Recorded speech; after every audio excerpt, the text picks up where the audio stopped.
Since the game's release, I've put about 60 hours into Monster Hunter Wilds, and yesterday I finally reached Master or Hunter rank 100. With that being said, I finally feel like I have a good opinion on the weapons in the game, how they feel, how they play against most of the monsters, and I want to just talk about what my favorite ones are and put them into a tier list. Hi, McAllister with Toasty DIY, and today I want to rank some of the Monster Hunter weapons, actually all of them, and tell you all which ones I think are the most fun, most beginner friendly, coolest to run into a hunt with, and just ones that kind of annoy you when you're in a hunt. And so if you're playing Monster Hunter and you want to hear my silly opinion on it, then let's continue. Starting with the Greatsword. The Greatsword is the staple Monster Hunter weapon. It's the one they give you in the intro cutscene because it's big, it's badass, and it's awesome. And if you have someone who can play Greatsword on your team, then you are going to be truly lucky because they are going to lay in some real damage, part break almost everything on the monster, and help the team out all across the board. I personally love seeing a Greatsword player on my team. However, the only problem I find is if they're not good, they're a little counter tackle and things like that. Like, I am not good at it. It's a weapon that I think is too slow and not very fun to play, but I've never gotten into its counter mechanic where I've gotten it down pat, and I'm sure that's going to be the breaking point between who is a good and who is a great Greatsword player. With that in mind, I personally rank the Greatsword at A, and kind of the middle of A, you'll see later, because I think that the Greatsword is an awesome and fun weapon for those who have mastered it. I just feel that the curve for someone who started with that weapon and then gets around, the Conga Lala fight will have a hard time because they're not going to understand how to move fast against like a fast, small opponent. And it's a great weapon when somebody does know how to do that. It is awesome. Next, we're talking about the longsword. This is probably one of the most popular weapons in Monster Hunter, and this makes you feel like straight out of an anime protagonist moment. Like the way you sheath the weapon, the way that you can do the spirit slash. It looks super awesome, feels super dope. But if you're wondering why it ranks really low on every tier list, it's because of its ability to swing super wide, and on a small monster, you'll be the only one doing damage if you're not paying attention because you're hitting every one of your teammates around you. So I believe there's a decoration called Friendly that removes your ability to knock around teammates. And if you're a longsword player, I require you to have that because you're stopping your other teammates from having the fun of hitting the monster because you're spirit slashing into your third one. So if you've ever been flinched multiple times by a teammate and that you know how frustrating it is, the longsword is great at doing that. And I would say, as far as aesthetics, vibe, it's awesome. It's cool. I love seeing a longsword like montage. I love them as solo hunters. I don't really like them in a group hunt, and for that reason, I put it at C. I've never gotten myself to like the actual gameplay loop of the longsword. So on top of being flinched by it and not really enjoying the loop and the spirit gauge building, I'm putting it there. But I know that could turn around. I could end up liking this weapon later, but I'm going to put it as my first one in C tier. Next up, let's talk the bread and butter, the sword and the shield. SNS, baby. This one is a great weapon, in my opinion. You have the shield for doing blunt damage to a monster's head, and you have the sword to just be swinging around everywhere. I especially love the wound break on the sword and shield, the way that you latch on and can either jump up in the air, which isn't very helpful, but is really dope, or you can just drag down. So currently, after beating the game, I was playing another weapon, but I've switched to Sword and Shield. I really enjoy it. I don't think it's the best weapon, but I think it's a lot of fun, and it's versatile. It's quick to sheath and dodge, so I think it's a really great one, especially if someone's starting the game. If you're looking for what weapon to start with, try Sword and Shield. It's going to feel most like your classic RPG adventure game. If you've played Dragon's Dogma, you're very much going to feel similar vibes from that. Sword and Shield is going to be my second one to put in A tier, but I'm actually going to put it at the top. Next up, we got dual blades. Now, this is another sick weapon to start on. If you've never played Monster Hunter and you're like, what should I do? I think Sword and Shield, dual blades, those are some great starting weapons because they clearly have a gimmick they're going to do. You're going to see some cool things happen, and you're going to learn about some mechanics. Now, dual blades is slightly above mechanically because it doesn't really explain to you how the demon mode, archdemon mode, and the evasion window happens, but the first time you accidentally block or dodge and get that blue evasion archdemon mode, it's super sick, really cool. And of course, doing the Captain Levi hurtling down the monster on the wound break is one of the most cool ones in the game. If you're into status effects, this could be your weapon. I never really have a problem with a dual blade player, to be honest, but typically my problem comes from when they don't go for the parts they're supposed to, when they're just dancing around the legs when they should be getting the tail. And it's really cool and all, but the moment they see a wound, they'll pop it because they got to do their badass flip, and I don't blame them. But as far as like in a team setting, I don't care to see a dual blade player unless I see them rocking some La La Barina like paralysis dual blades. Otherwise, I'm like, oh, cool, you're here, you're going to do damage, and you're probably not going to get hit. And if you do get hit and you die on your first one, I'm assuming you're taking some armors with decos only to improve your damage, and you're going all in. And so if the dual blade makes us lose, I'm a little bitter. So I'm going to put the dual blades actually down in B rank. They're an awesome weapon, great for beginners. The high skill ceiling almost on every weapon that you can get to. But for dual blades, I think it's B, if not low B tier. Now moving on to an absolute Chad of a weapon, this is the Lance. I don't have a lot of footage here of me out fighting monsters with this stuff since I was gathering my footage here at work. But the Lance is an absolute awesome weapon. In my opinion, the best weapon in the game. So I will go ahead and spoil right now. That goes to top of S tier because the Lance is unbreakable. It does a bunch of damage. You can block most any monster's biggest attack. If you use a Lance that has guard on it, you can block almost any move, and I think that's super sick. The fact you can block a monster roar means you can avoid needing earplugs. Not that you need that, but just being able to get past. You can save 3 deco slots or having the talisman and all that just by directly blocking the roars when you see them coming. And if you have agitator, then you're starting your damage up again early. Very few other weapons can just take a full hit from the monster and then not only take it but then return it immediately. And I think that retribution strike feels dope. It's awesome, but I think it's super funny to be a thorn in the monster side and like an unbreakable wall versus unstoppable monsters. It's just like the Lance but isn't a Gunlance. And in my opinion, the Gunlance is a very fun and badass looking weapon. When I see people wielding it, I'm jealous because I can't get myself to be patient enough. The Lance has a lot more maneuverability, I feel, with its charge attack than the Gunlance does, but the Gunlance just beats it in all-out explosive and coolness. So instead of poke, poke, you have poke, poke, and then just a shotgun shell coming out at the end of a Lance. So not arguable. It is definitely the cooler of the weapons, and the wound break with that auger is super sick. But when it comes down to it, I'm just not as big a fan of it. I love seeing them on my team because I know that they're a Gunlance player and they're like in high hunter ranks. Then they're pretty set on their weapon and they're gonna be pretty badass. It's gonna be a lot of fun to watch them absolutely explode a monster. But I don't know how well they sever tails and things like that. But they're super cool to have on your team. But if I'm already rocking a Lance and I see a Gunlance, then we've got 2 shielding boys, and I don't know how effective that is. So I personally put the Gunlance more towards the B tier of weapons, where I think it's cool. Definitely no problems with it. It can certainly kill a monster just as fast as any other weapon, but not my vibe. I don't know what it is. I like the normal pokey stick. Add a gun to it and it actually becomes less cool to me. Next, we're talking hammer. This is another weapon that's great for beginners because people think it's slow, but once you get that spin going or some of these other moves you can do on it, it's super cool. I don't think there's anything like explaining to my new friends who are playing the game for the first time how you can give a monster brain damage.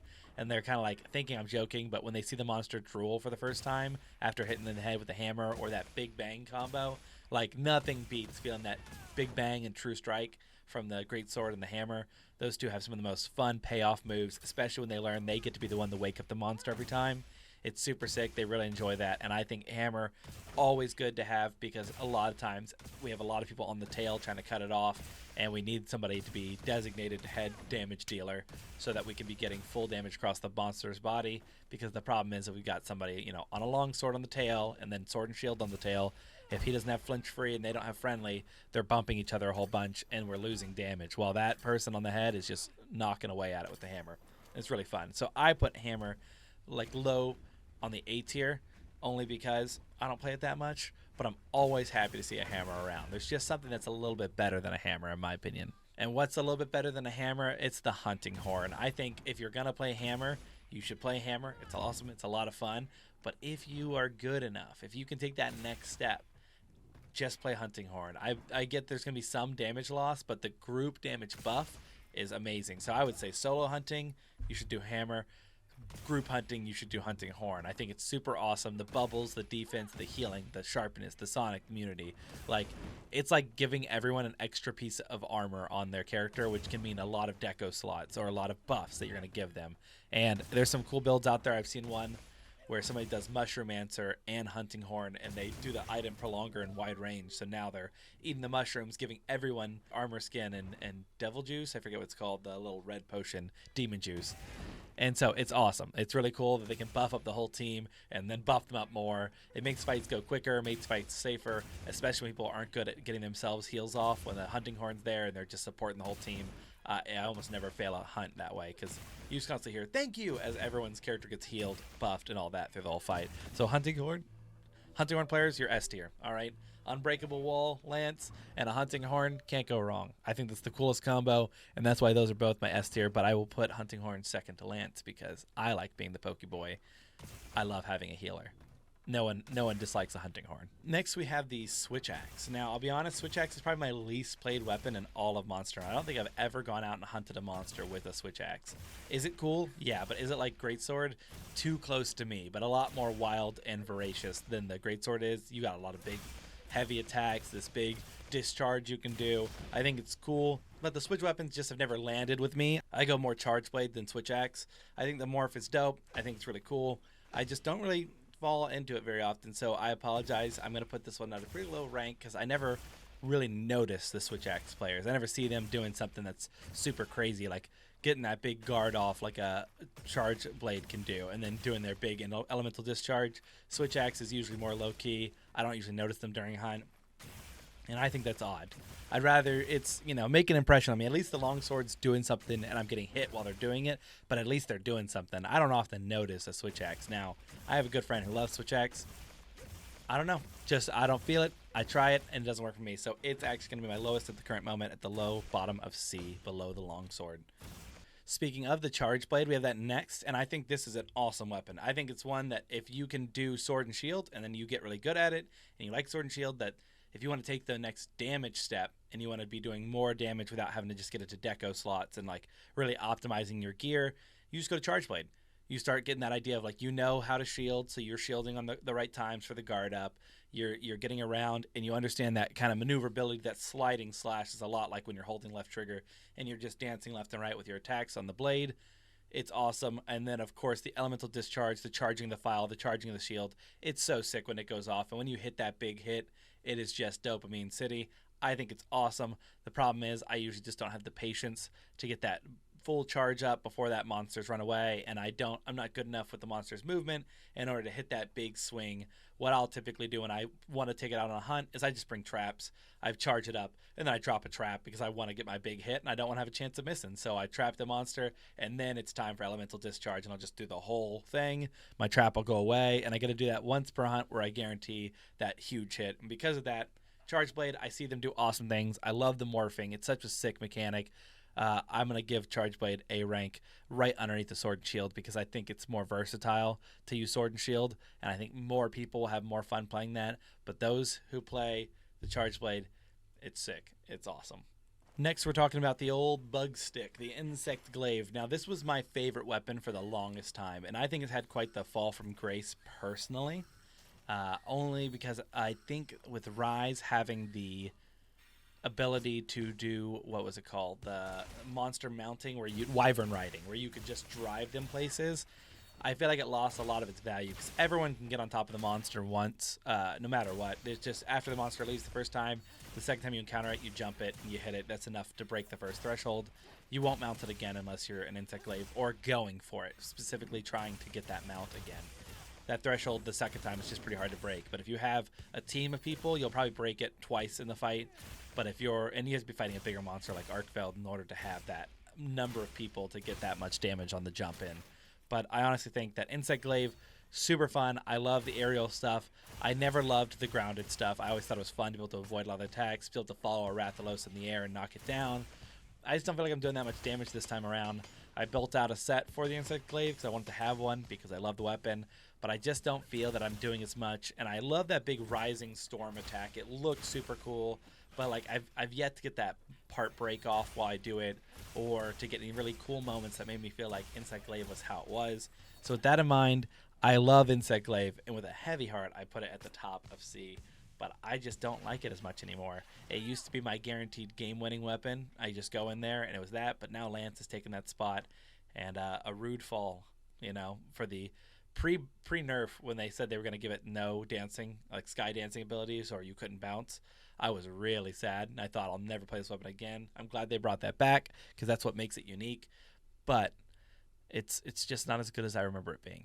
And lastly, we have the ranged trio. Let's start with the bow. I like the bow a lot. I think they removed my little charge mechanic. Like when you do 1, 2, 3 shots, but you can dash to get to your next shot.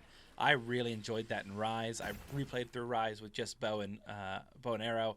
Thought it was super sick. I loved having the coding. I like doing the paralysis and sleep coding. That's always what I want to go for on the 2 weapons. I like the 2 stoppers because for me, the fun thing about playing ranged is I'm pretty safe. So I like to give all the melee people the best chance they have to just absolutely hit the monster for big damage. Also, who doesn't love doing the giant sparking the arrow? Boom. These new tracers, however, are super sick. I think they look dope. I've not gotten used to the movement and things required to do it. And I've seen this new Wyvern Blast build. I would love to see it in a game, but because I haven't, I'm going to say it doesn't look very cool at the moment. The tracer rounds were stronger, where you could do like the shoot the wyvern out of the air. I've just not seen many people give me a good reason for why bow should be on my team before, I don't know, say like a greatsword. So I'm going to currently put bow just below insect glaive personally. I think the bow guns are a little bit better, which speaking of bow gun, let's move on to light bow gun, which I'll go ahead and tell you I've ranked top of B.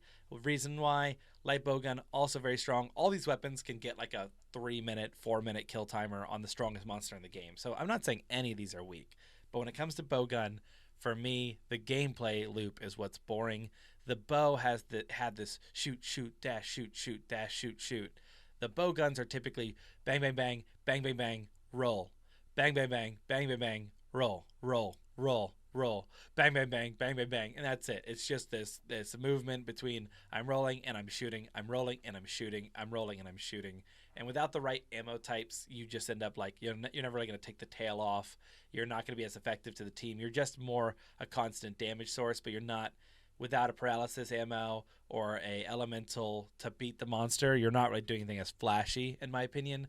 They took the Wyvern Blast, the little mines you plant, and made it where you can only plant 1. Maybe there's a way to get around that I'm not aware of, but that used to be way cooler where you'd like lure the monster into it, you drop 3 of them, and then you just hit it for a ton of damage. Like if it slept, I loved waking it up with the bow gun, but now I don't feel that as strongly about that. So I put it top of B, but I'm not as in love with it as I used to be. Next is heavy bow gun. Let the chopper sing. I love this thing. I love that you can slap on that round and just turn it into a machine gun. I wish they would have gave the light bow gun instead of the baby brother version of that ability. I wish they would have given it something more sick, like to lay into its mines or like trapper play style. I think that was super dope, but they gave it that absolute little just bang, bang, bang, bang, bang, bang, bang. I think it's super cool. You can't do specialized ammos for the most part, but it's super cool to just absolutely let it sing on a monster. And I think having a group of people running up with that as their secondary, even if you're not spec'd into it, could be a super funny way to wake up a sleeping monster. Just put down 6 barrels, throw on the choppers, and just go at it. I think that's a super fun weapon. It does a lot more damage. It can guard, so you can get to a power clash. I think it's way cooler just around the board. At least you're doing big damage instead of just bang, bang, bang, bang, bang, dodge. Occasionally, you're doing these big hits versus you might even get to a power clash. It's just way cooler, I think, than the light bow gun. I think if the light bow gun had more of its mines or more of its, tactician approach versus big guns don't care, I would like the light bow gun more. But for that reason, I put the heavy bow gun into A tier, just between the hammer and the greatsword. I personally just like the heavy bowgun more. I think it's cooler and it's more noticeable when that thing starts absolutely just blowing up the monster compared to the light bowgun. All right, so that's my going over the weapons for Monster Hunter. I hope you all liked it. If you have any questions, leave them in the comments below. If you want to play together, I'm sure we can make that happen. Just leave your little friend code down below. Might friend you play Monster Hunter. I'm not typically one to friend people online that I don't know, but I will do it to play more and more and more Monster Hunter. So I'm going to do one about the monsters. I'm hopefully going to make more of a deep dive video, but I need to get footage of me fighting all of them so I can really tell you the difference between why I like Guardian versus not Guardian Archveld, things like that. And just, I want to hear y'all's opinions. I'm hoping to get it done before the title update #1, but, if I don't, then so be it. And I'm hoping you're all looking forward to that, too. I'm ready to fight Mizutsune and some new monsters. I'm hoping Mizutsune is not the only one they add in. And I need a Gathering Hug back. I need the barrel, and I need some more arm wrestling. So thank you all for watching. Like I said, comments down below. Like, comment, subscribe, and I appreciate you. Peace.